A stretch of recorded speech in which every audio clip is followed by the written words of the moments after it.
கர்த்தராகிய ஆண்டவரே, தேவரீர் என்னை இதுவரைக்கும் கொண்டு வந்ததற்கு நான் எம்மாத்திரம், என் குடும்பம் எம்மாத்திரம், என் வீடும் எம்மாத்திரம். பாதி தூரம் நான் கடந்து வந்துட்டேன். இனி எப்படிதான் நான் கடந்து போக போறேனோ எனக்கு தெரியலே அப்படின்னு நீங்க என்ன சொல்றீங்களா?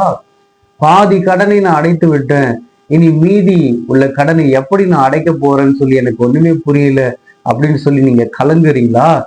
பாதி தூரம் என்னுடைய வாழ்க்கையை நான் நடத்திட்டேன், இந்த பிசினஸை நடத்திட்டேன், என்னுடைய வீட்டை, குடும்பத்தை நான் பாதி தூரம் வரைக்கும் கொண்டு வந்துட்டேன். இனி மீதமுள்ள நாட்கள், தூரத்தை எப்படி நான் கடக்க போறேன் எனக்கு தெரியல அப்படின்னு சொல்லி நீங்க உள்ளத்துல நினைக்கிறீங்களா? இன்றைக்கு ஆண்டவர் உங்களோடு கூட பேசுகிறார். ஆண்டவருடைய வசனம் அழகாய் சொல்லுகிறது. 2 சாமுவேல் 7ஆம் அதிகாரம் 18வது வசனம், கர்த்தராகிய ஆண்டவரே, தேவரீர் என்னை இதுவரைக்கும் கொண்டு வந்ததற்கு நான் எம்மாத்திரம், என் வீடும் எம்மாத்திரம். உங்களை பாதி தூரம் வரைக்கும் கடக்க செய்தது தேவன் தானே. இனி வருகின்ற பிரயாணத்தையும் ஆண்டவரே உங்களை அற்புதமாய் நடத்தி செல்லுவார்.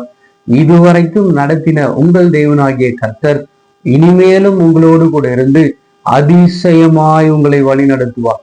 அவர் அற்புதமாய் உங்களை வழி நடத்துவார். இன்றைக்கும் இதை கேட்டுக்கொண்டிருக்கிற தேவனுடைய பிள்ளைகளே, நீங்கள் கவலைப்படாதிருங்கள். மீதமுள்ள பிரயாணத்தை ஆண்டவராகிய கர்த்தர் உங்களுடைய கரத்தை பிடித்து அவரே உங்களை வழி நடத்துவார். அவரே உங்களுக்கு முன்பாக செல்லுவார்.